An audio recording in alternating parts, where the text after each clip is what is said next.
Everyone, this is Veronica.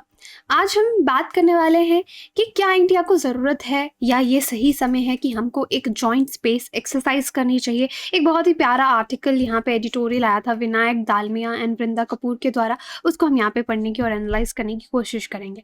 आपकी कोई भी क्वेरी आप मुझसे कनेक्ट कर सकते हैं। बाकी you can get connected with me on my Telegram channel.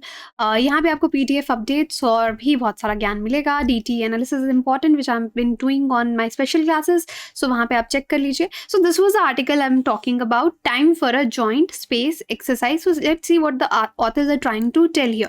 So India US अब recently हम space की बात कर रहे हैं कि भाई space एक्सरसाइज होनी चाहिए। अब जैसे इंडिया और US एक जॉइंट मिलिट्री ड्रिल करने वाले हैं अक्टूबर में औली में, उत्तराखंड में। और ये औली जो जगह है आप देखेंगे 10,000 फीट पे है और LAC जो लाइन ऑफ एक्चुअल कंट्रोल है इंडिया चाइना के बीच में, उसमें सिर्फ 95 किलोमीटर का डिफरेंस है। तो यहाँ पे आप देख सकते हैं कि जब हमारे US के साथ हम देख सकते हैं कि काफ़ी अच्छे संबंध, स्ट्रैटेजिक संबंध अगर बात करें कि चल रहे हैं। Although US is somebody which can not be trusted, but we are still doing many things India and US together. तो यहाँ पे एक अच्छा समय हो सकता है कि हम स्पेस एक्सरसाइज भी US के साथ शुरू करें। अब इससे इंडिया का जो पार्टनरशिप है वो एक अलग ही ऑर्बिट पे चला जाएगा US के साथ में। अभी हम मिलिट्री एक्सरसाइजेस तो साथ में करते हैं। सेकंड, जो हमारे खिलाफ जो देश हैं, जो हमारे कॉम्पिटिटर देश हैं या नेबर्स हैं हमारे कुछ ऐसे, उनको भी एक स्ट्रॉन्ग मैसेज जाएगा। और आप देख सकते हैं कि इसका अच्छा इम्पैक्ट इंडिया की एक स्ट्रैटेजिक पोजीशन पे, डोमिनेशन पे इन इंडियन सब कॉन्टिनेंट, वो एक लीडरशिप रोल देखने को मिलेगा। तो फिलहाल ये जॉइंट मिलिट्री एक्सरसाइज हो रही है और कहीं ना कहीं इस एक्सरसाइज से अगर आप देखेंगे चाइना जो है वो नाखुश है। जब ये डिसाइड हुआ था ये एक्सरसाइज होना है तो चाइना ने अपनी नाराजगी कुछ इनडायरेक्टली जताई थी। But another thing is that फिलहाल तो आप देख रहे हैं कि चाइना के बारे में कैसी खबरें आ रही हैं, वो कितनी ट्रू है और कितनी फॉल्स है, we can not claim anything right now. वो समय के साथ ही, प्रूफ के साथ ही हमको पता चलेगा। बट चाइना ने स्ट्रांगली अपोज किया था इंडो US मिलिट्री ड्रिल्स को और कहा था कि बायलैटरल अग्रीमेंट का वायलेशन है। अब हम स्पेस पे आते हैं कि स्पेस एक ऐसा डोमेन है जो कहीं ना कहीं सिविल स्पेस पे हमने काफ़ी ज़्यादा जोर दिया, लेकिन अब हम डिफेंस में भी स्पेस की तरफ आ रहे हैं। एक क्रिटिकल एरिया है कोऑपरेशन का। Definitely it is very important and critical area.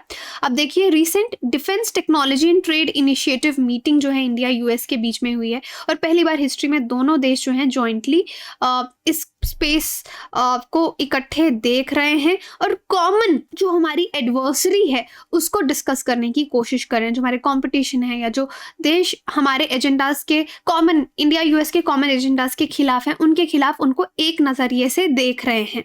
सो कोई भी ऐसा डिसीजन, कोई भी ऐसा कोऑपरेशन का फील्ड जहाँ पे क्या हो कि the friends together they share the same displacement anxiety। जैसे इंडियन ओशन को लेके भी इंडिया US काफ़ी परेशान रहते हैं और साथ में आते हैं काफ़ी चीज़ों को लेकर ताकि वहाँ पे कोऑपरेशन दिखे। तो स्पेस भी सिमिलर टर्म्स पे एक चीज़ हो सकती है। अब space as a military domain को हम कैसे देखते हैं? देखिए स्पेस एक मिलिट्री डोमेन है। आज के ज़माने में ये एक वेल एक्सेप्टेड फैक्ट है, इसको सब देश मानते हैं। 2019 में US अगर आप देखेंगे उन्होंने अपना स्पेस फोर्स ब्रांच बनाया और वो that was under the department of Air Force. और at the time it became world's only independent Space Force. तो जब 2019 में US ने ये स्टेप लिया तो ये इकलौता ऐसा इंडिपेंडेंट स्पेस फोर्स इसने बनाया। इंडिया में अगर आप देखेंगे हिस्टोरिकली जो स्पेस का एरिया रहा है उसकी jurisdiction civil space agency ISRO के पास रही है। इंडिया में हमेशा ऐसा रहा है कि इसरो के पास रहा है, लेकिन अब जैसे सक्सेसफुल डेमोन्स्ट्रेशन डब्ड मिशन शक्ति की हुई, एंटी सैटेलाइट मिसाइल टेस्ट हुआ 2019 में, तो काफ़ी चीज़ें बहुत ज़्यादा चेंज हो गई। सिविल स्पेस से हम लोग भी थोड़ा मिलिट्री स्पेस में एंटर हो रहे हैं। और सेम ईयर में इंडिया ने first ever simulated space warfare exercise जो है इन स्पेस एक्स वो भी लॉन्च की, वो भी शुरू की, कंडक्ट की। तो डेफिनेटली इंडिया के भी अब सिविल स्पेस से आगे बढ़ने के प्लान्स हैं। अब उसके बाद हमने एक try defence space agency launch की, DSA, डिफेंस स्पेस एजेंसी। और ये परमानेंटली जो भी शैडोज, जहाँ तक भी सिविल स्पेस में इसरो का जहाँ तक रोल था, उसको टेक ओवर DSA ने अब कर लिया है। और गवर्नमेंट भी सेटअप कर रही है defence space research agency, that is DSRA। तो ये पॉइंट्स आप लिखिए, ये इंडिया के पॉइंट्स हैं टूवर्ड्स स्पेस, मिलिट्री स्पेस या डिफेंस स्पेस की तरफ। इससे हमारे स्पेस बेस्ड वेपन्स जो हैं वो भी हमारे स्ट्रॉन्ग होंगे, हमारी स्ट्रैटेजी स्ट्रॉन्ग होंगी। सो डेफिनेटली आप यहाँ पे कह सकते हैं कि space is as much recognised as military domain as land water air. आज तक हम लैंड वाटर एयर पे ही फोकस करते रहे, साइबर स्पेस उसके बाद आया, लेकिन अब जो स्पेस है that is also a recognised military domain. तो अब हमारे जो ड्रिल्स हैं, यहाँ पे ऑथर्स का यही कहना है कि जिस तरह से मिलिट्री ड्रिल्स हो रहे हैं, we should start doing space drills together with the strong countries also, specially if we talk about USA। लैंड पे तो ड्रिल कर रहे हैं, एयर पे भी कर रहे हैं, सी पे भी कर रहे हैं। तो दोनों देश इस कॉन्वर्सेशन को आगे लेके जा सकते हैं। और उसके बाद हम देखेंगे कि इंडिया का पोजीशन, अगर आप देखेंगे इंडियन सब कॉन्टिनेंट में, एक बहुत ही स्ट्रॉन्ग पोजीशन उभर के सामने आ सकता है। सो लोएस्ट हैंगिंग, हमारे रिलेशंस को आगे बढ़ाने के लिए अभी lowest hanging fruit is also your joint anti satellite missile test. यहाँ से हम लोग शुरुआत कर सकते हैं कि इस तरह का साथ में कोई प्रोग्राम जो है वो लॉन्च किया जाए। वर्ल्ड वाइड अगर आप स्पेस प्रोग्राम्स देखेंगे तो ऐसा नहीं है कि हम कुछ नया सोच रहे हैं, it's already happening. Her country कहीं ना कहीं मिलिट्री एस्पेक्ट से स्पेस को इस टाइम पे देख रही है। फ्रांस की एग्जांपल लीजिए, फ्रांस ने अपना first space military exercise conduct किया एस्ट्रेक्स 2021 में। चाइना भी सुसलूनर स्पेस के साथ आगे बढ़ रहा है और एक परमानेंट प्रेजेंस मून पे 2024 तक बनाने की उसकी होड़ है। वहाँ पे वो it's running towards settling up permanent presence on moon. China भी ये काम कर रहा है। So we are not thinking something new. बाकी देश ऑलरेडी, जो इंडिया के कॉम्पिटिटर देश हैं, वो ऑलरेडी इस पे काम कर रहे हैं। और अब इस तरीके के हम नए रूल्स नॉर्म्स लाके हम भी आगे बढ़ सकते हैं। चाइना और रशिया ने ऑलरेडी एक ड्राफ्ट बाइंडिंग ट्रीटी खुद की वो है सामने रिलीज की है। उसमें भी इन्होंने बताया है कि किस तरीके से ये लोग आगे कोलैबोरेशंस करेंगे। So according to authors, this is the right time to push military collaboration into US military collaboration। इसको हम फॉरवर्ड ले सकें। ये जैसे मैंने आपको बताया, फ्रांस ने अपना मिलिट्री ड्रिल स्पेस में शुरू किया। Security, future economic activity, cislunar regime, ये आप चाइना का देख सकते हैं किस तरह से सिक्योरिटी, माइनिंग, मैन्युफैक्चरिंग के बारे में ये सोच रहे हैं कि protection of critical cislunar, near Earth and Earth based national asset की सिक्योरिटी के लिए इंपॉर्टेंट है। माइनिंग की, मून पे भी हम इस तरह की जो मटीरियल वेल्थ है उसको Indian, sorry not Indian but global earth economy में, अर्थ की इकोनॉमी में पुश कर सकते हैं। मैन्युफैक्चरिंग, तो अलग अलग चीज़ों के लिए इसको चाइना दिखा रहा है। तो हमारी जो अर्थ की इकोनॉमी है उसको बूस्ट करने के लिए may be somewhere from the space we can use mining, और ये सब चीज़ें हम इंडियन इकोनॉमी में सेटअप कर सकते हैं। अब इससे क्या होगा? First, it will provoke our eastern neighbour and compel them to draw new red line. क्योंकि देखिए, अभी जैसे आप देखते हैं कि हम कोई भी कन्वेंशंस पढ़ते हैं, प्रोटोकॉल्स पढ़ते हैं, हर चीज़ को लेकर अलग अलग कन्वेंशंस, प्रोटोकॉल्स हैं, सी को लेकर हैं, इन्वायरमेंट को लेकर हैं, तो स्पेस को लेकर भी, क्योंकि अगर ऐसा कुछ होता है तो हमारा ईस्टर्न नेबर, यू अंडरस्टैंड कि हम किसकी बात यहाँ पे कर रहे हैं, तो वो थोड़ा हड़बड़ा जाएगा और डेफिनेटली कंपेल करेगा कि यहाँ पे हम नए गाइडलाइंस और रेड लाइंस जो हैं वो ड्रॉ करें कि क्या करना चाहिए और क्या नहीं करना चाहिए।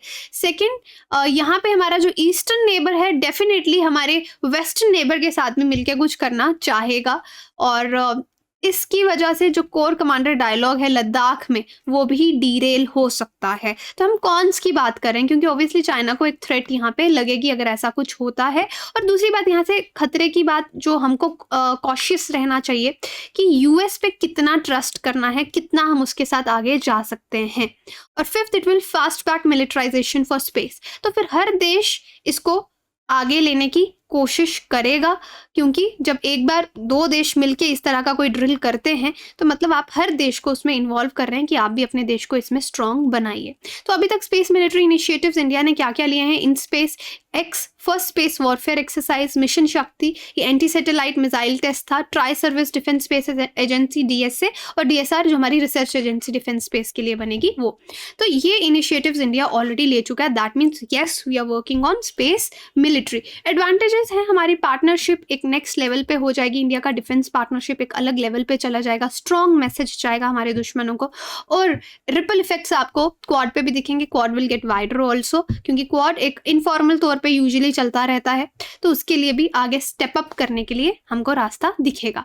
अब वे हेड में यही है कि डॉक्ट्राइन्स, टेक्नोलॉजीज, डिटरेंस के लिए दीज थिंग्स आर इंपॉर्टेंट। अब शी जिनपिंग आप देखिए almost world class Chinese military 2049 तक बनाना चाहते हैं, अगर चाइना में अभी तक सब ठीक चल रहा है। देखिए here we calling Xi Jinping, but it means whoever is ruling in China, जो भी वहाँ के प्रीमियर हैं, जो भी वहाँ के प्रेसिडेंट हैं, तो चाइनीज अथॉरिटीज इसमें लगी हुई हैं।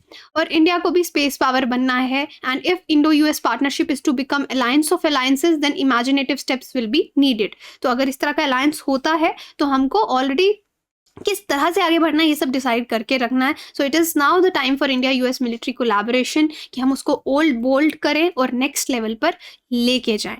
So this is it. So it's beautiful article actually about militarization of space. तो एक इम्पॉर्टेंट एस्पेक्ट एग्जाम के तौर पे भी ये बन जाता है। बहुत ही इंटरेस्टिंग आर्टिकल था।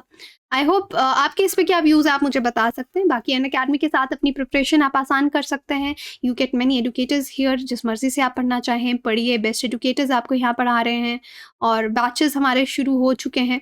अभी देखिए अगेन 20% डिस्काउंट इज़ देयर। देखिए बीच में हमेशा आपको 10% डिस्काउंट मिलता है।